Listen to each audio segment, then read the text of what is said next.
Good afternoon and welcome to Beyond the Lines podcast. I'm your host, Nikki Watson, on this wonderful and very cold Thursday. I hope everybody's doing good.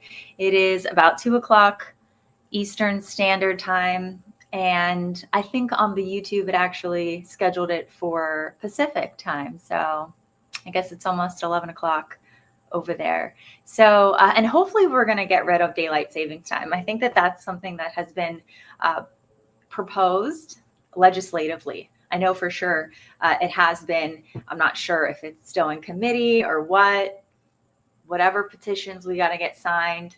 I guess it started many moons ago when it was actually more beneficial for farmers, something having to do with their kids. And I'm not sure if there's still benefit for it. I know some states actually don't do it. So that's interesting.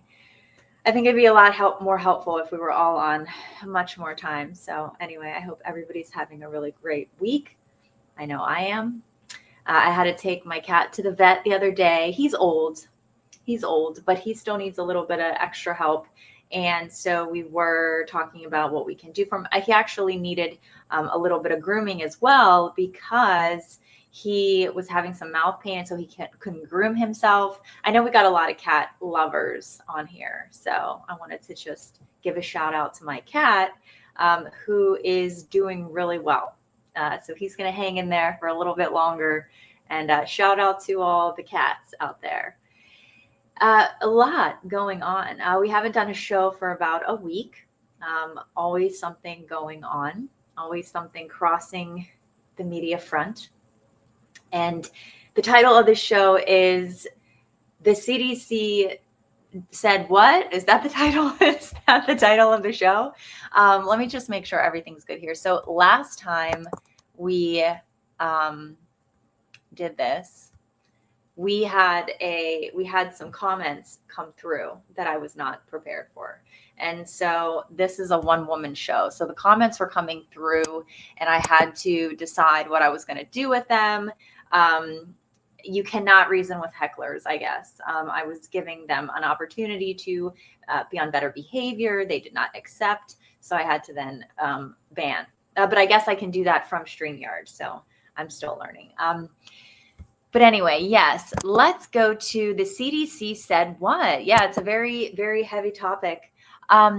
Miss, you like smoke weed? Yes, right. So, okay. So we have somebody asking if I like Miss, you like smoke weed? Is that how you, yeah, so you're going to get banned. You see what I mean? Like I try and give people every opportunity. But I'm not going to do it this time. Hi. Yeah. Hi, welcome. Okay. So we're going to attempt to talk about the CDC. Yeah, right. So we're getting a lot of comments here.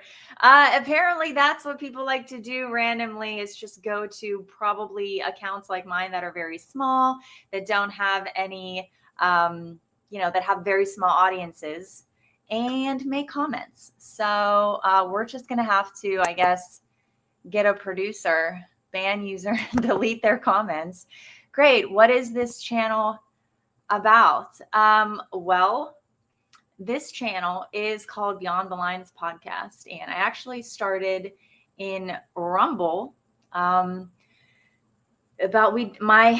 co-host and friend Karen and I started this podcast about almost 3 years ago now on Rumble. Because we were not confident in starting one on YouTube because of the censorship. So we're hoping that now maybe some of the censorship has lightened up a little bit. So now we're streaming to YouTube. So we're just giving it a try. But we do talk about current events. We talk about politics, maybe a little geopolitics, faith, family, what the heck is going on.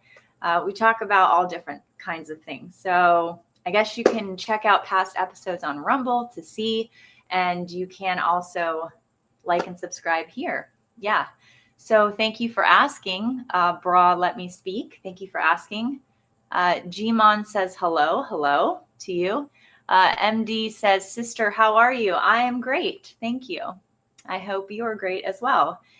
And then someone says, the Muslim goth says, you got me. I'll take that as a compliment. So thank you everybody for joining. Thank you everybody for joining. We are streaming vertically and horizontally, so we'll see how it goes. But yes, if the title grabbed you here, it is because the CDC did post recently about, well, we can just go to it here. So let's just go to, we're going to go to and see if we can pull up what the CDC posted today. If anybody has any opinions on the CDC, what they posted today, and you want to share that in the comments, please feel free to do that. Just always something going on. So,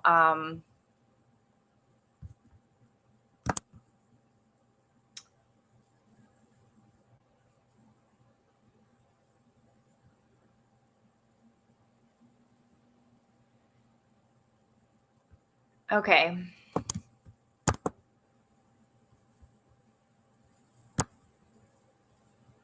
I'm getting distracted here because I'm going on to, I'm getting distracted here because I'm going on to, I'm going on to X, and I typed in the CDC because I'm also streaming on X as well. Okay.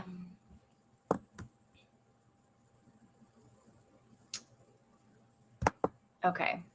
So let's just go to this. We're going to share here.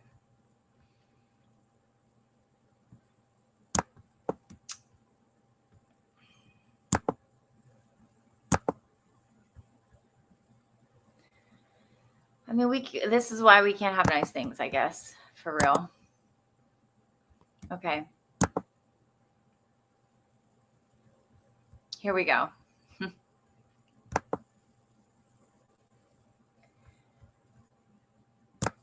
So the CDC posted today under vaccine safety, they posted autism and vaccines.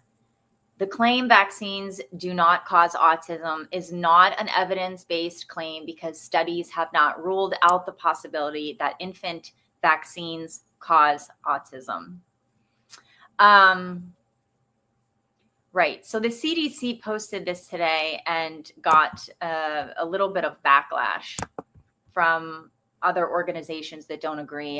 And you guys know that this is a highly controversial topic, but it's also, the controversy of it has also been exacerbated because of the suppression of open dialogue and medical research related to it.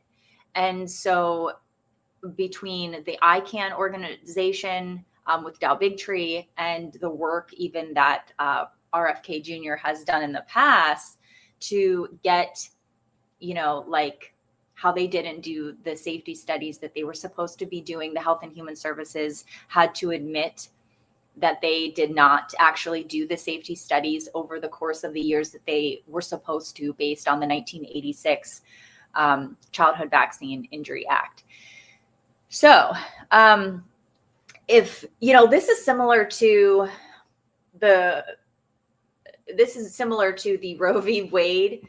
I'm just making that connection here. And this is, just my opinion, but the way that, and we actually break it down in past episodes. Maybe I'll pull up some of those past episodes sometime because I've referenced this a few times now, and this would be on Rumble. But the way that Roe v. Wade was actually done created more of a political firestorm than it could have been had it been handled differently. Had it been permitted to shake out on state levels with constituents being part of the dialogue in the process, because it was done the way that it was, it created this tension, and it was then able to be used politically. And so, as a political tool and to be more politically divisive.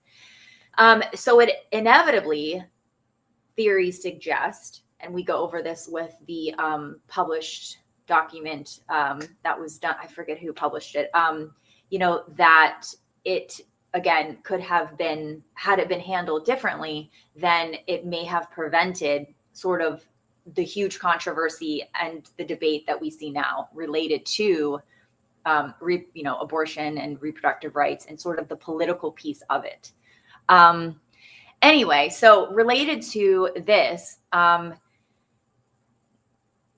if this had this been, had this not been this growing buildup for so long, we probably wouldn't be seeing the divisiveness and the political, what some might claim to be like politicizing this issue, or, people that are against Bobby Kennedy, right?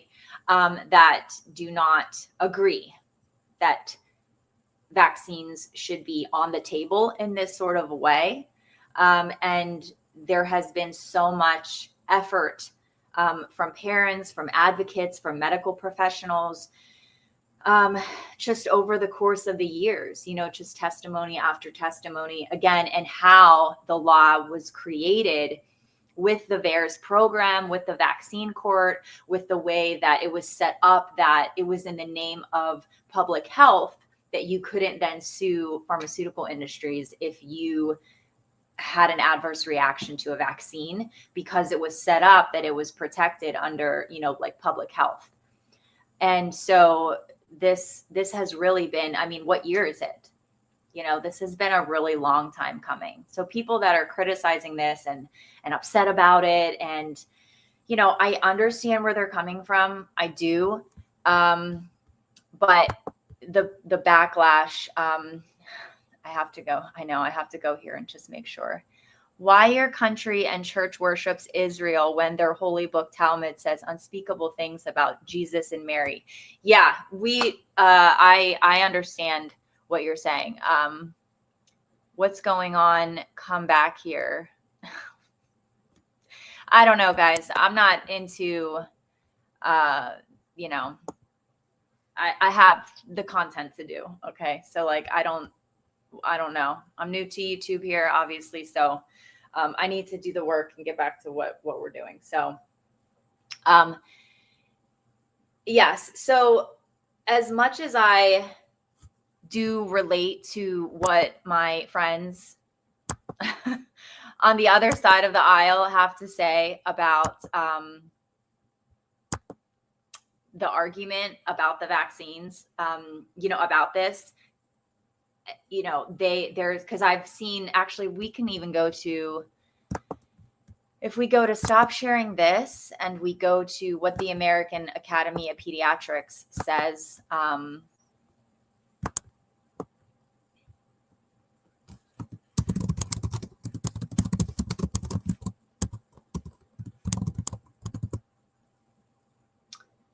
let's see if they post something,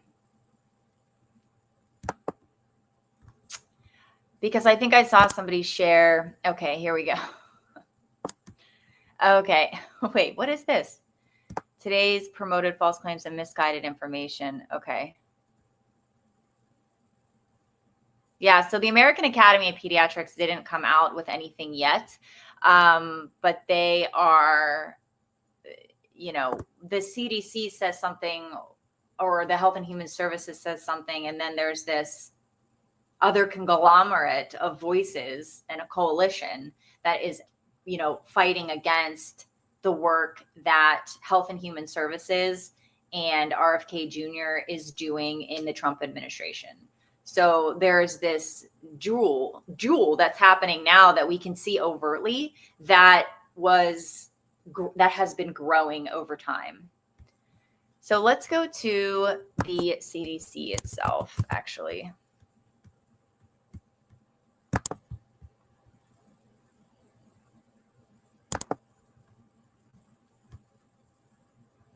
Because I want to read what it actually wrote.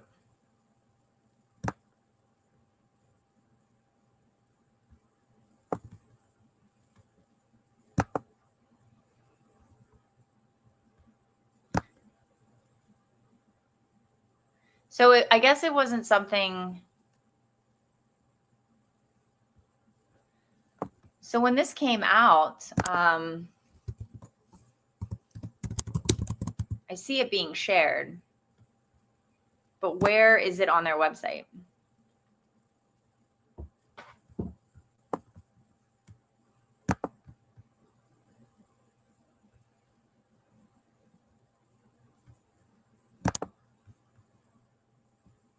Somebody in the comments the other day said, I can't, something about the class. That's their information. Like, I get it.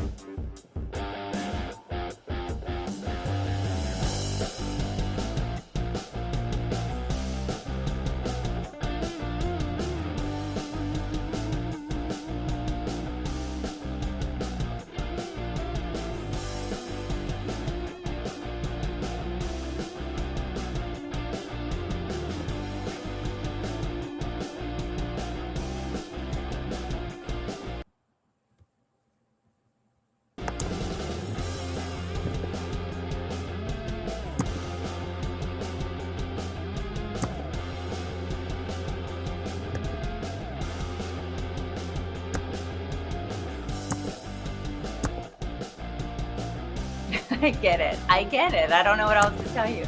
I don't know what else to say about the clickety clack. We'll call this the clickety clack show. How about that? We'll just full disclosure, you know? Okay, so here we go with this.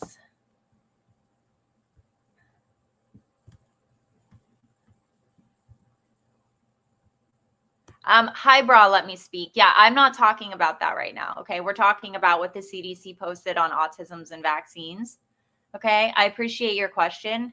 It's definitely, you know, an important topic, but we're just not going to discuss it right now. But thank you. Okay, so let's go to where it says it here. Okay. So it looks like this was posted on November 19th, which was yesterday. Autisms and vaccines, CDC vaccine safety. The key points of this on their website, and you can go to the link that we can provide in the description. The key points is the claim, quote, vaccines do not cause autism, unquote, is not an evidence-based claim because studies have not ruled out the possibility that infant vaccines cause autism, right? Yes. So that is I think, a fair statement. Would you agree or no? Studies supporting a link have been ignored by health authorities.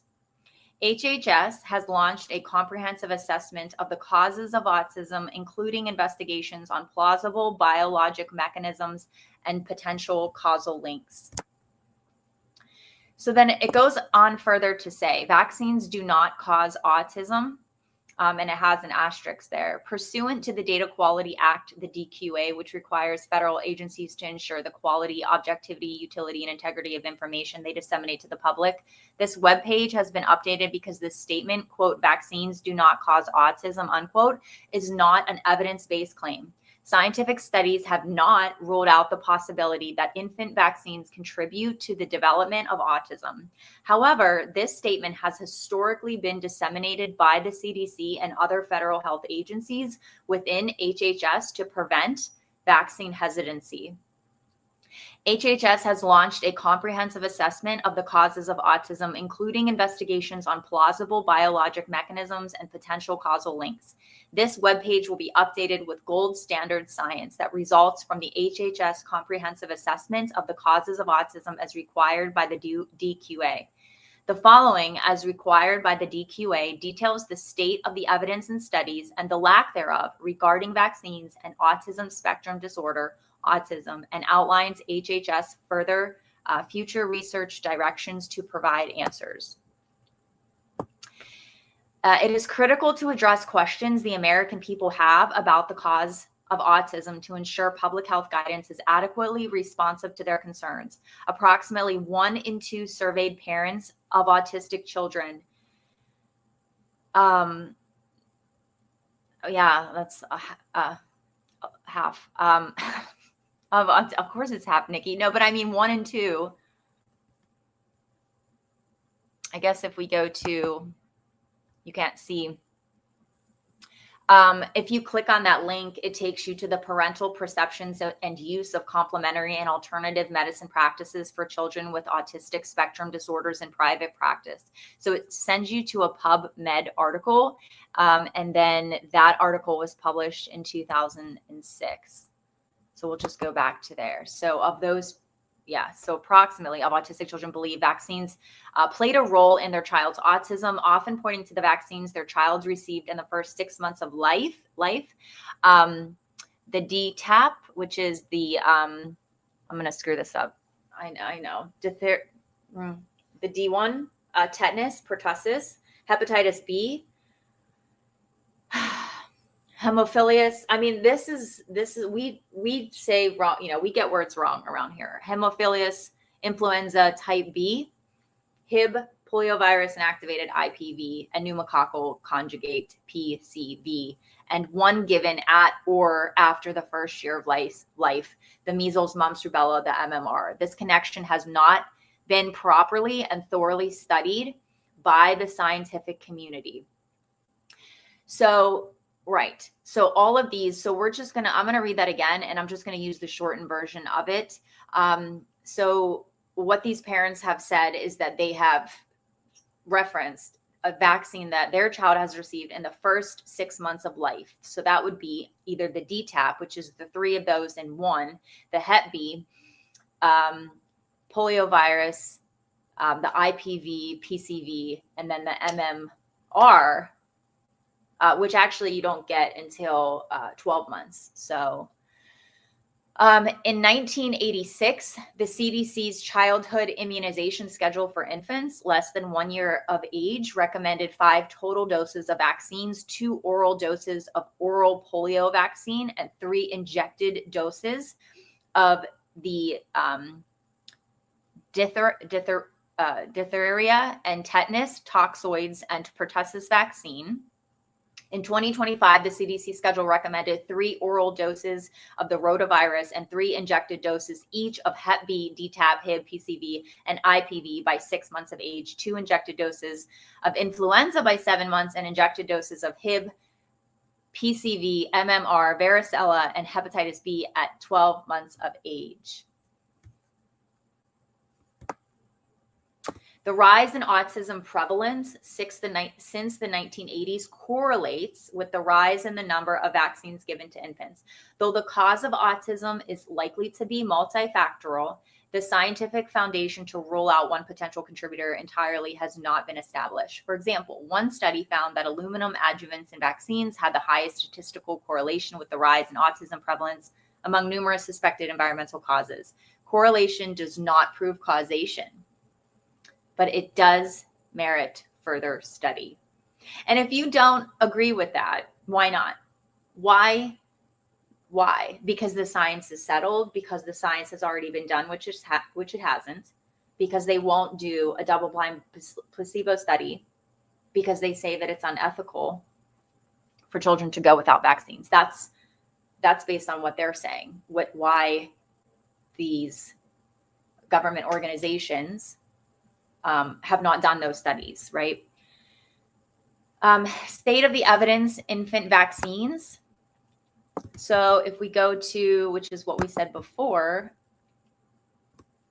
Good afternoon, beloveds. Hi ho vision. You are doing good, Sister Nikki. Thank you. No pronunciation police are here, sister. Laugh out loud. Thank you. Thank you. Yeah, I'm critical of myself. Thank you. I appreciate that. I appreciate that very much. State of the evidence, infant vaccines. The National Childhood Vaccine Injury Act of 1986 required, and this is what we were referencing, and we've done a number of shows actually referencing this. They're all on Rumble. You can go back to them to see those. The Secretary of Health and Human Services shall complete a review of all relevant medical and scientific information on the nature, circumstances, and extent of the relationship, if any, between vaccines containing pertussis and the following illnesses and conditions. The statute lists 11 specific illnesses and conditions, including autism. See, this is so interesting that RFK Jr.'s work has been in this field for so long. And I think that it's super easy to say, these people are like with their headlines and their SEO and all their stuff, MAGA is dead. And, we forget, or the media or these talking heads or these commentators want to make us forget, especially us parents, us moms who had been following along and who had been seeing what was going on and the trends. And then when 2020 happened and, all of that. And so, and the fact that, we weren't sure about RFK Jr., whenever he said that he was going to run, it was like, oh, and then was it the New York Times that posted that article, or the Atlantic? One of the two said, Kennedy, the MAGA Democrat. And it was like, oh, is he a competitor of Trump? And then there was that sort of back and forth between Kennedy and Trump. Are they competing? Are they on the same page or whatever? Are they going to end up actually being an alliance? Because the Democrat Party pushed Bobby Kennedy out and wouldn't let him on the ballot, fought him every step of the way, wouldn't even talk about him. They ran all those media campaign slanderous things about him with the worm in the brain and all that stuff to try and discredit him. They had his little nephew out there. They still have his little nephew out there. What's his name? Running for whatever in New York. And so just slandering him completely. And but everybody knew who he actually was and what he had done. And people that knew him knew that he was like an old school Democrat. Their hate for Trump just really always took over their ability to think critically about the situation. And then the Democrats really obviously screwed up by not supporting him. And then he became an independent, and then he joined, and then, the whole thing with him and Trump at the Arizona event that, Charlie Kirk helped put together to get them together and do that promotion, but really the alliance of then MAGA and Maha, with this being the way that that Kennedy was going to actually be able to do the work. You've heard him say multiple times, every single day for 20 years, I wake up and I say, God, how what do you want me to do? How do you want to use me? How can I serve?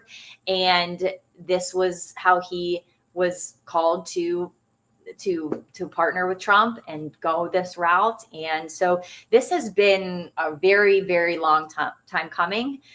This wasn't a one-off, and anybody that's concerned about this and the stance that the CDC is taking, the work that Bobby Kennedy's doing, has to at least credit them with the statements that they're making, is that they're not saying that they do. They're saying that there hasn't been enough evidence to support the claim that they don't, and that the research has been suppressed, testimonials, parents have been silenced, and all this stuff.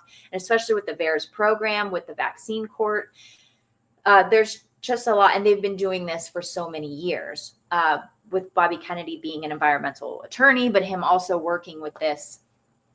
And just listening to parent after parent tell their story.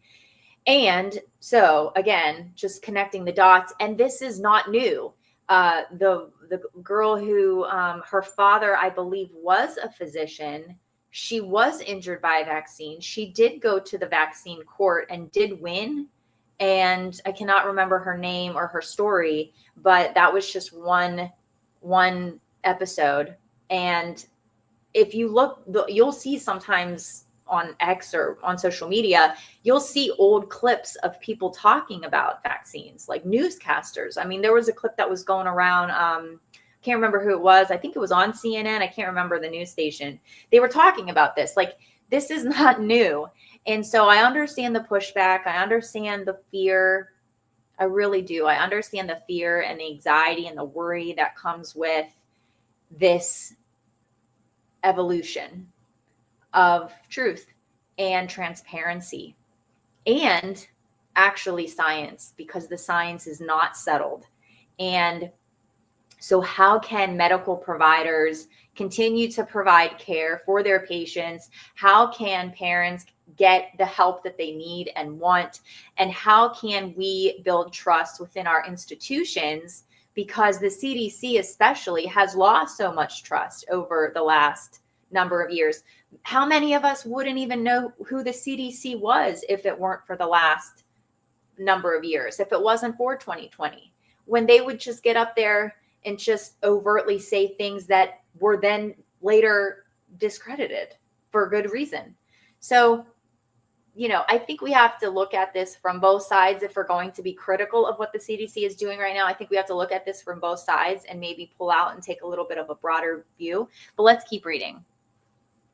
Since then, multiple reports from HHS and the National Academy of Sciences Institute of Medicine have examined the links between autism and vaccines. These reviews have consistently concluded that there are still no studies that support the scientific claim that the infant vaccines DTaP, Hep B, Hib, IPV, and PCV do not cause autism, and hence the CDC was in violation of the DQA when it claimed vaccines do not cause autism.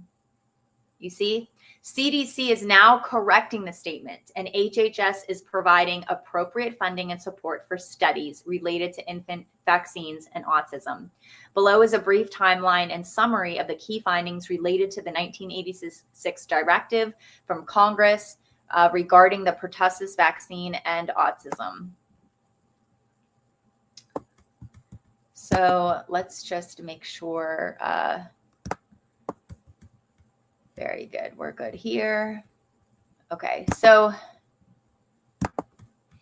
in 1991, the Institute of Medicine key finding is no data were identified that addressed the question of a relation between vaccination with DPT or its pertussis component autism. There are no experimental data bearing on a possible biologic mechanism.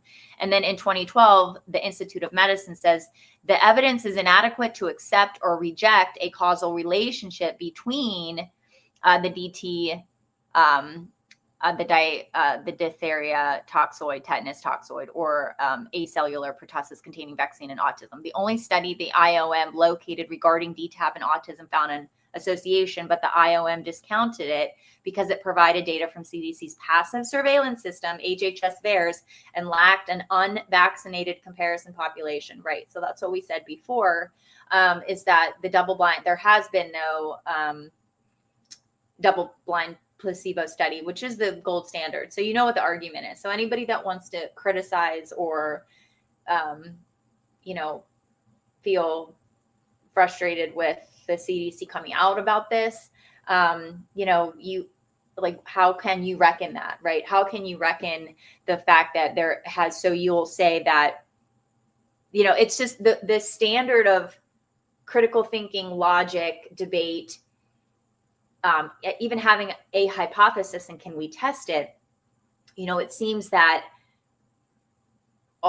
it's not across the board. It's not fair across the board when it comes to this vaccine program, is that, we don't have to then actually do the double blind placebo study, right? Because when you put out a medication, the placebo effect, which we've also gone into here, the placebo effect is that sometimes the medication, is not significantly more effective than doing nothing, or like a sugar pill, right?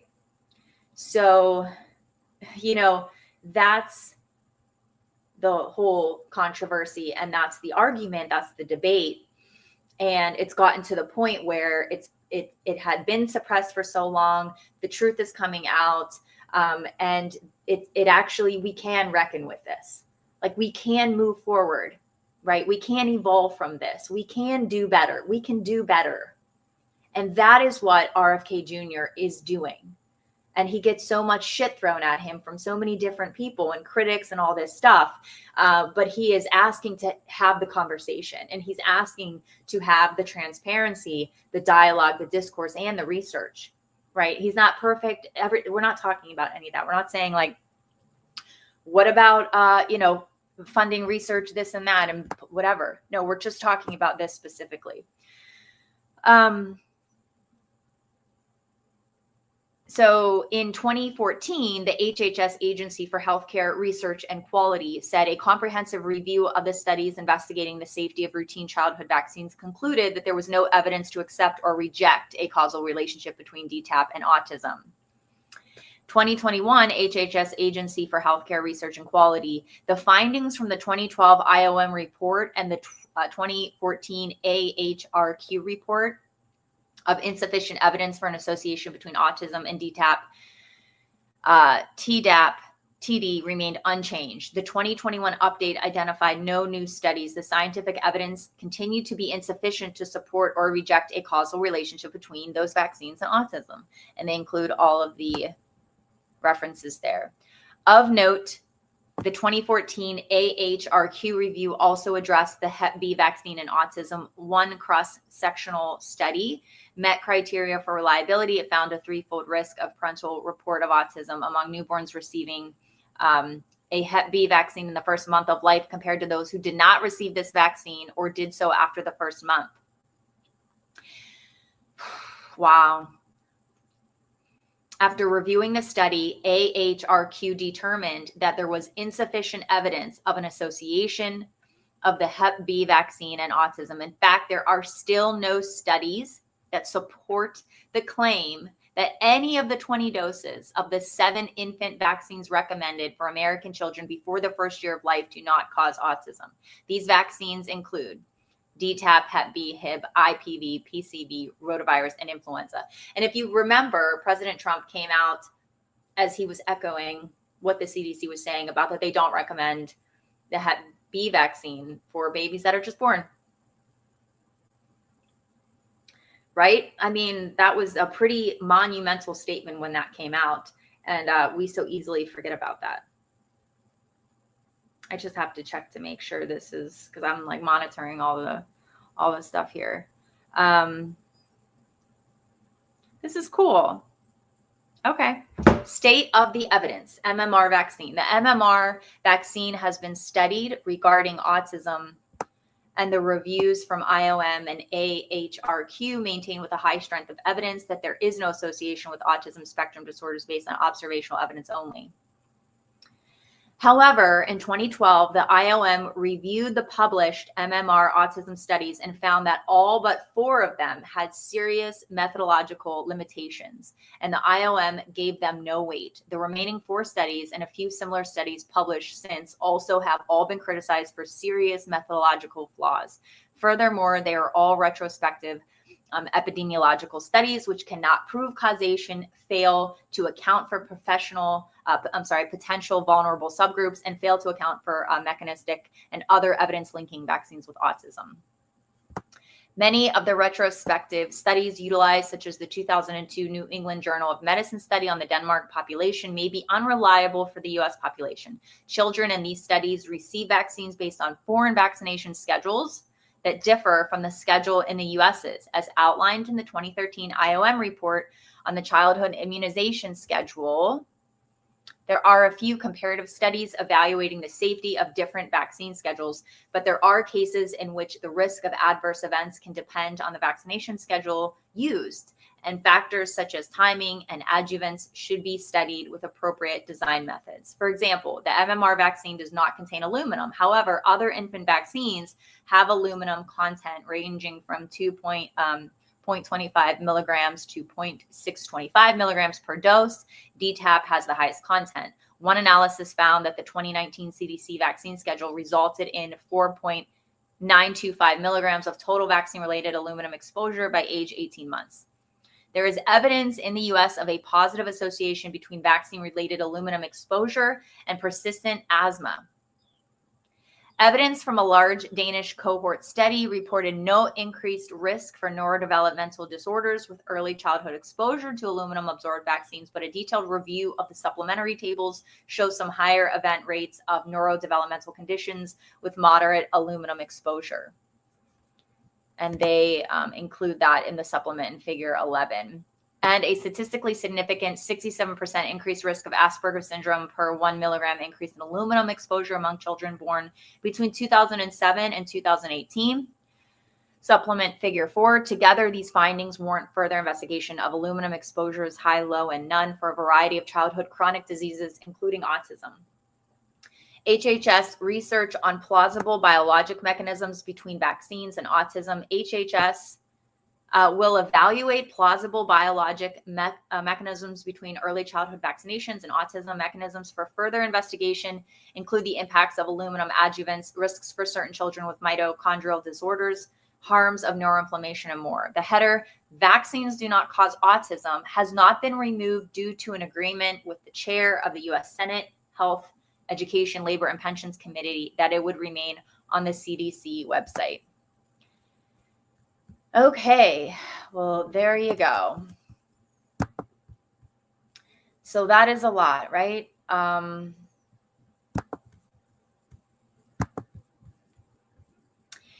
Yeah, and so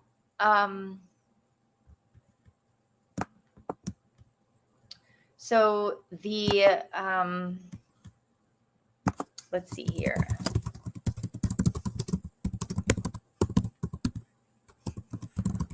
Pediatrics.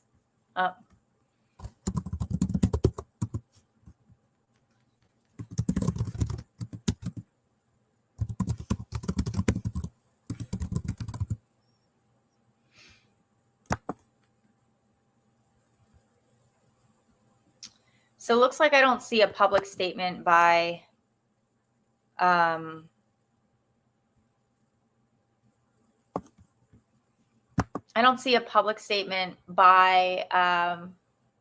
the American Academy of Pediatrics yet. I thought I saw somebody post that on Facebook. Somebody shared something about being upset with this. Oh yeah, when Paul Offit, when Dr. Paul Offit joined, who was it that they're interviewing for? The American Academy of Pediatrics. Yeah, so I don't know. I guess they haven't come out with a full statement yet.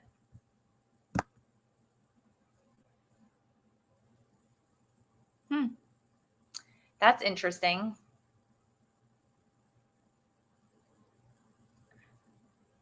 Yeah, because they were in, because did the CDC, they changed their guidelines on the COVID vaccine for children.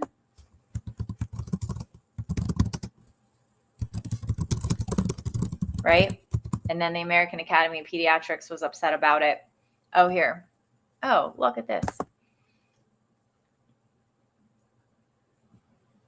Oh my gosh. Okay, here. We'll just go to this. NPR here.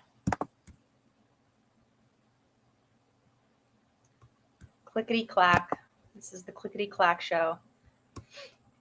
Sister, I am part of the Might Wind ministry, and Yah has used my elder sister to warn of the dangers of vaccines for decades. Now I understand many don't understand profits, but they do exist.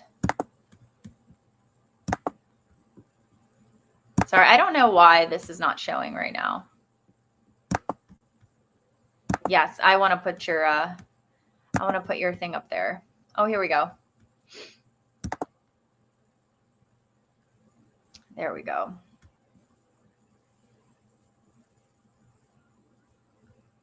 Yes, thank you.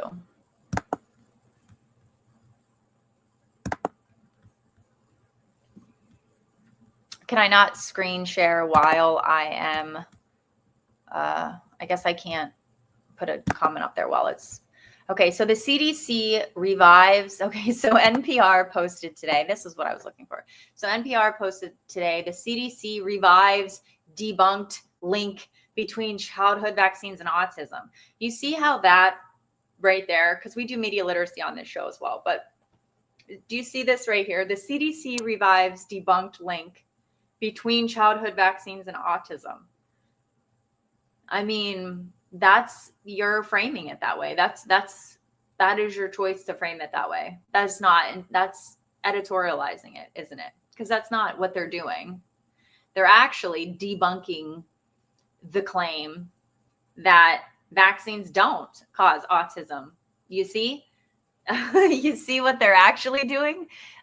So, but it's just this whole tit for tat thing. These people are sick. So the CDC revives debunked link between childhood vaccines and autism. This was written by two people, okay, because it always takes by NPR, Rob Stein and Pian Huang. Thank you for coming today. The Centers for Disease Control. I just want to make sure that this is up here. Very good. The Centers for Disease Control and Prevention has made a dramatic about face in the age of they are so dramatic. Oh my God. Y'all are dramatic, guys. Stop. The Centers for Disease Control and Prevention has made a dramatic about face in the agency's position on the relationship between vaccines and autism. The CDC's website now says a link between vaccines and autism cannot be ruled out. That's a reversal from the CDC's long-standing stance that there is no link. The change comes even though a connection between vaccines and autism has long been debunked by a large body of high-quality research.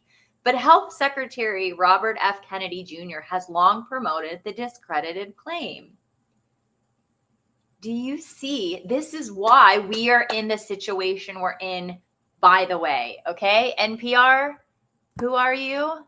Rob and Pian? This is why we are in this situation at all. Because of you're actually doing the discrediting. Okay. I know this is like wild, right? This is crazy, but you're doing the discrediting. Okay. So, right. So the CDC, their long-standing stance, I'm not sure if you actually, I know you linked to it here. You did. Yeah, you did link to it here. I'm not sure, though, if you actually read it. You may want to watch this show. Again, you can rewind it because we just read it all. Okay, so we just read it. So you can, either listen to the show again, and you can hear me read it. I'm sort of like your audio AI, right? I'm just like that voice. Here, read me what the CDC recent posting said. And then my voice comes out and, so that might be easier, or more, maybe it's likable, you know what I mean? Maybe it's easier for you to listen to my voice than to read it. Maybe it's like maternal. Maybe if you hear me reading it, it'll maybe sink in a little bit more. Maybe, I'm not sure. If I had a British accent, I'm sure it would sink in far more. So I'll have to think about that. So the change comes, because we do have a new administration, right? So, the change comes, even though a connection between vaccines and autism has long been debunked. So you, Rob, did I get your name wrong again? Sorry. Rob. Yeah, Rob and Pian. So you guys aren't, and also too, by the way, this is not medical. I'm not a medical provider. This isn't medical advice at all. I'm just reading. We're just reading. We're doing some media literacy. We're reading what the report says. We're having opinions, So for you to say, because for so long with the CDC, we were like, they were like, you have to wear masks because of this reason and this reason, and you have to get the jab for this reason, and you can't go out in public, and you have to social distance, and when you travel, this is what you have to do. I mean, we watched that viral video, that poor, mother and her baby just crying, couldn't even breathe on the airplane. Do you remember that? Did you guys see that? So you're saying it's long been debunked, but you're actually doing the misinformation now, because the Center for Disease Control and Prevention is the official authority in this case, right? So you can question their, the studies that they posted or the information that they posted, but to just dismiss it entirely and say it's long been debunked by a large body of high quality research. Come on now. But Kennedy Jr. has long promoted the discredited claim. Right. So he's not even, he's not even on the CDC. Yes, he's the director of Health and Human Services, you see, but he's not that Laura Wen Chen, whatever her name is. Remember when she would come out on CNN and she would say, like, you have to wear your mask and you have to get the COVID vaccine and you have to get your booster and we have a new variant. Okay. The CDC's change is alarming public health experts. You're right. It is. They are pearl clutching. Yes, for sure. They are already worried about a drop in childhood vaccination, which has led to a resurgence of dangerous childhood diseases like measles and whooping cough. What about all the parents that were told vaccines don't cause autism?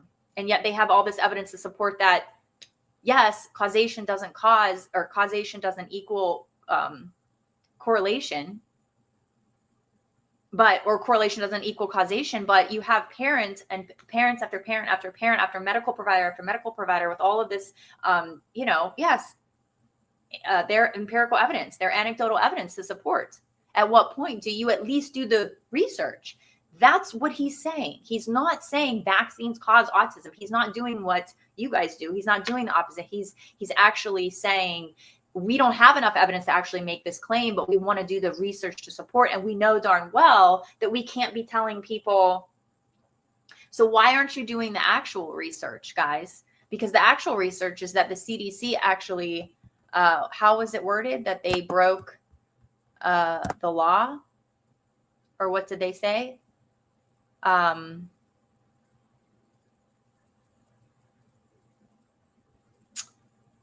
That they not broke the law, but they were in violation. That they were in violation for actually posting that.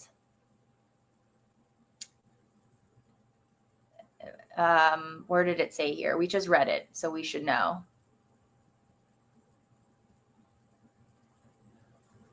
I can't see it here now, but they were in violation of something when they posted that, right? Okay.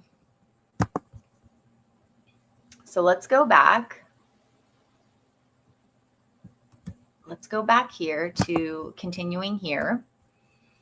The change comes even though a connection between, yes, I see. I know everybody's worried. I get it. The Centers for Disease Control and Prevention website has been changed to promote false information suggesting vaccines cause autism. They aren't suggesting that.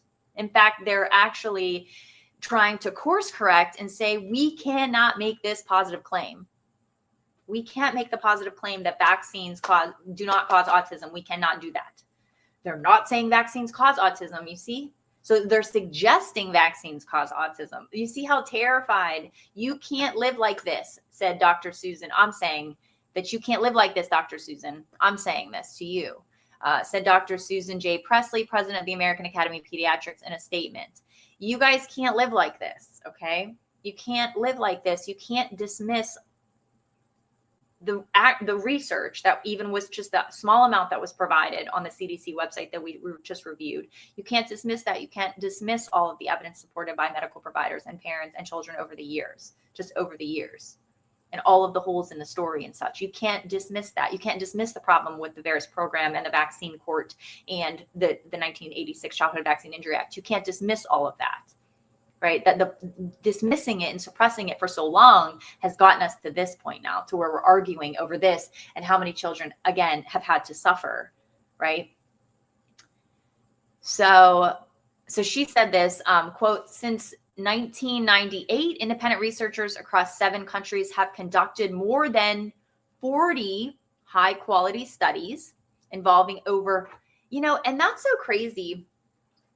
40 high quality studies over you would think that there would be, like, for vaccine safety and efficacy based on the Injury Act, of having to do the safety and efficacy studies that were never done every 2 years, that were never done.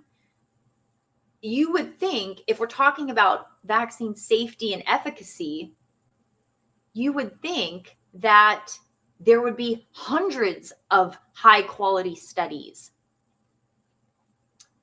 in the United States, not just around the world, because yes, we're talking about the United States. We're talking about Americans. We're talking about the increase in the number of vaccines that are given over the course of, like, when we were younger.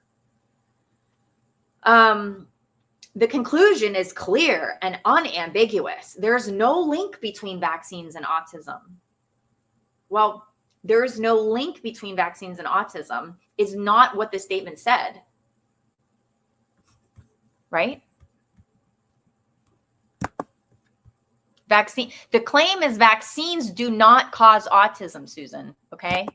That's what it says. It doesn't say there's no link between vaccines and autism. The claim is that it doesn't cause autism, not that there's no link. She went on to say, anyone repeating this harmful myth is misinformed or intentionally trying to mislead parents. This has been their story for year after year after year. Year after year after year. How old are your children that we've been hearing the same story over and over and over again about how there's nothing to be concerned about? You're intentionally trying to mislead parents. I mean, you could make the argument that the opposite is actually true, that not telling parents about the risks of vaccinations to their child specifically. Maybe their child has a genetic condition. Maybe their child has a skin, is getting rashes, and they're not taking that into consideration.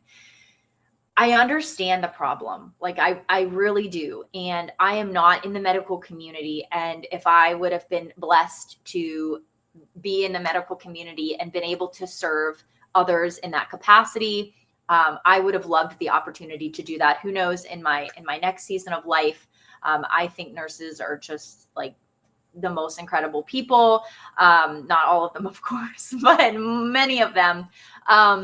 And so I'm not in the medical field. So you may say, well, Nikki, it's easy for you to say because you're not in it. And I get it. Like, I don't want to discredit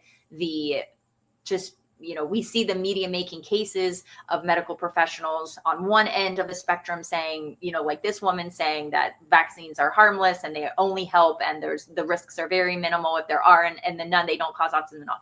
And then you have other medical professionals on the other end that have put themselves out there saying, like, hey, we're concerned about this. Like, we can't just be vaccinating everybody without thinking about it. We can't just be saying this without considering like what we have seen and documented with our own eyes of our patients that have had, right after vaccines. Like, so again, it is easy for me to say, not being in the medical community, but I think it would be fair to say that there is enough evidence to support that there is conflicting perspectives on this. And so how can we, if potentially at all, work together? And so this is not doing that. You can't just keep gaslighting people by saying there is no link between vaccines and autism. And anyone repeating this, she's saying anyone that's repeating this harmful myth is misinformed or intentionally trying to mislead parents. And that is not true. And so are there some cases of some people that are intentionally trying to mislead parents? I mean, sure, there's outliers and nefarious and terrible people all over, obviously. But in the context of what we're talking about, the people that we're talking about, and the parents and the families, and again, the medical providers that are only growing after some of them have been murdered. Some of them have lost their ability to practice. They've been threatened. They've been sanctioned. They've been taken to court to silence them. And we see this with like, the political persecution, right? So these are trends, and it has become so visceral, and many people may not have thought that they would ever see the day that Bobby Kennedy, someone with his experience and the work that he's done, get into a position like this, and the tide turning in the way that it is, you see? So this is not a one-off. This is directly related to, well, maybe not directly, but this is connected to, all the changes that are happening and sort of the transitions and everything. And that's what worries people, is because then they start to worry and freak out about the Trump administration. And then, this on top of this, they're trying to, mislead people and give out bad information. And when this is all connected to, different things, dude, like, related to vaccines in general, like, look it up, like there's evidence to support that, right? It's all written in there, or for example, even in like the Kissinger report, like, it's not out of nowhere, Susan. Okay. It's not even strange to consider, so, but if you look at the vaccine programs in other countries, what are other countries doing? What does Russia's vaccine program look like? What's China's vaccine program look like? What are some of these other bigger countries doing? I'm not talking about Finland. Okay. I'm talking about what are other countries' vaccine programs look like.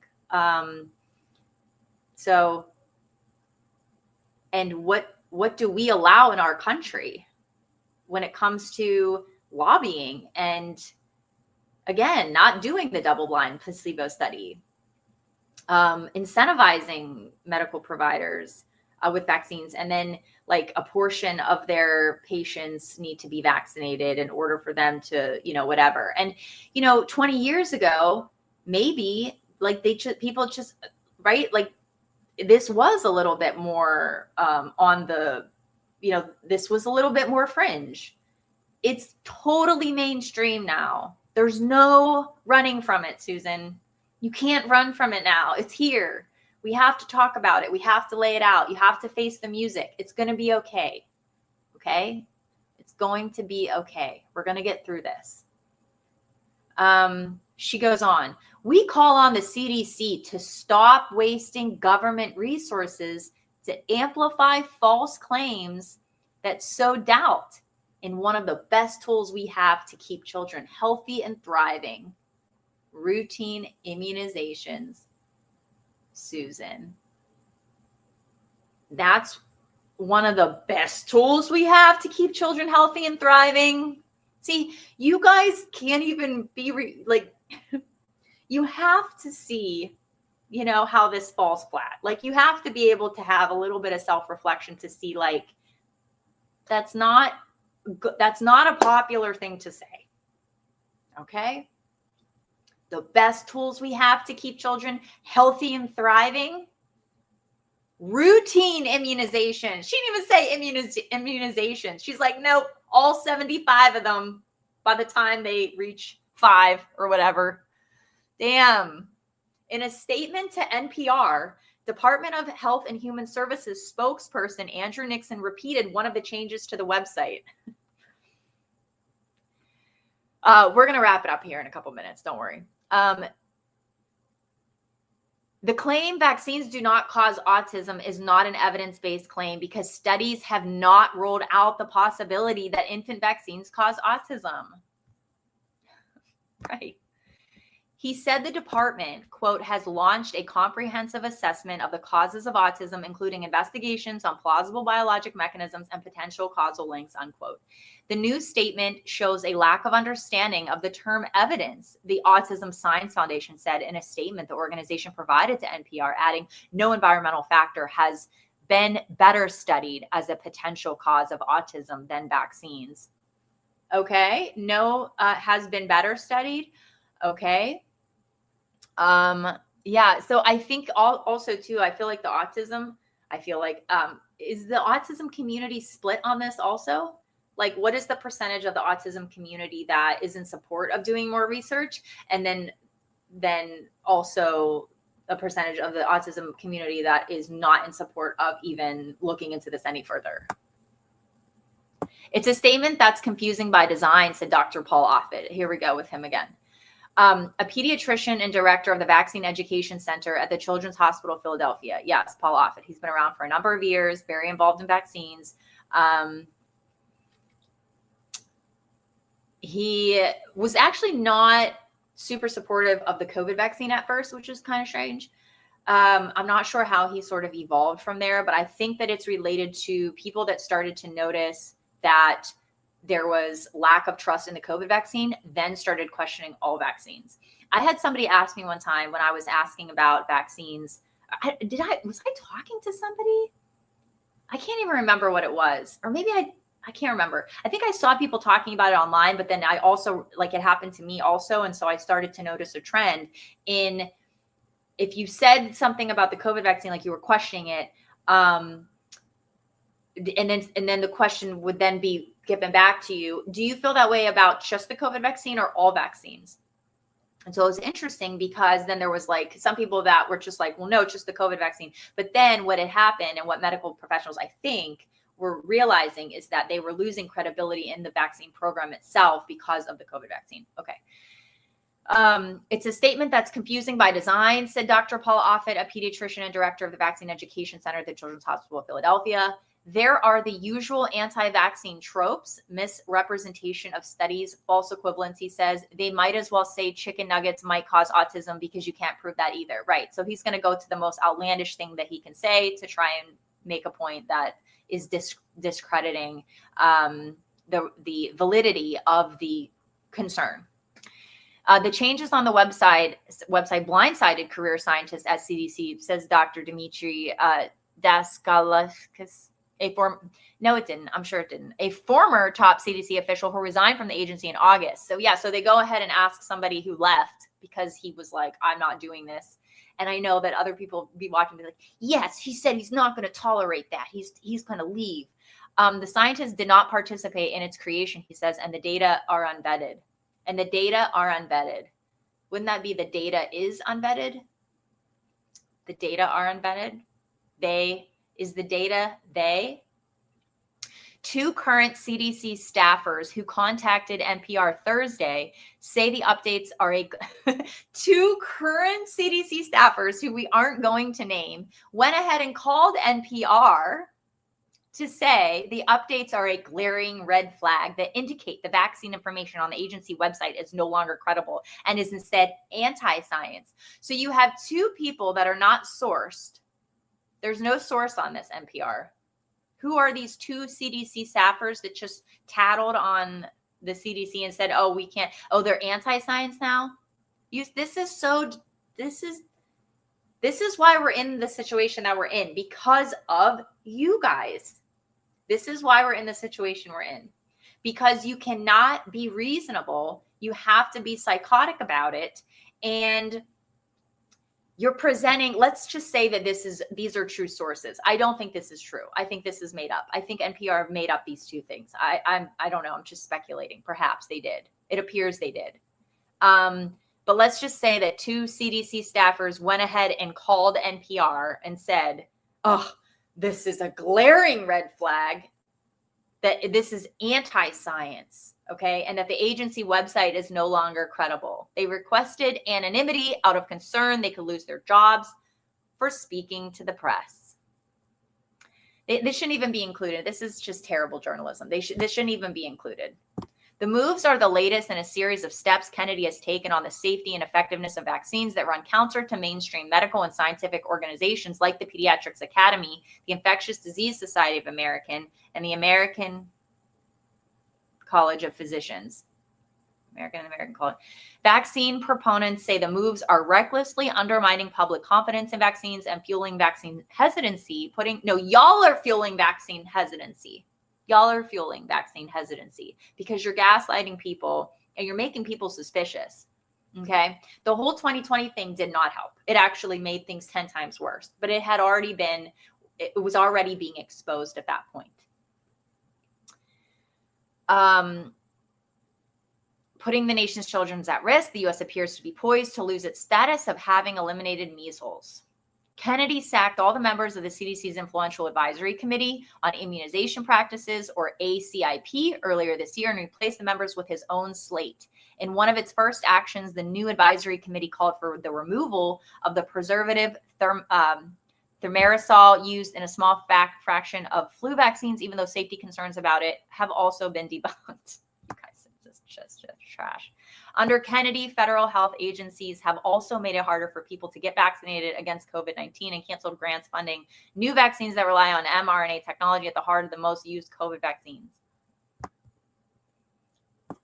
The Trump administration has also claimed there is a link between acetaminophen. Like, if you guys did actual journalism and did actual research instead of just doing a hit piece on this, like, this is so, you guys should be ashamed of yourselves. This is trash. The Trump administration has also claimed there's a link between acetaminophen, the active ingredient Tylenol, and autism, and promoted the use of leucovorin, a prescription form of vitamin B9, to treat autism, even though the evidence supporting that is scant. It's scant. Scant. What?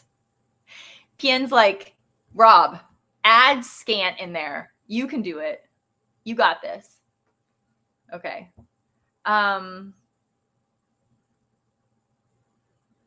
That's so funny.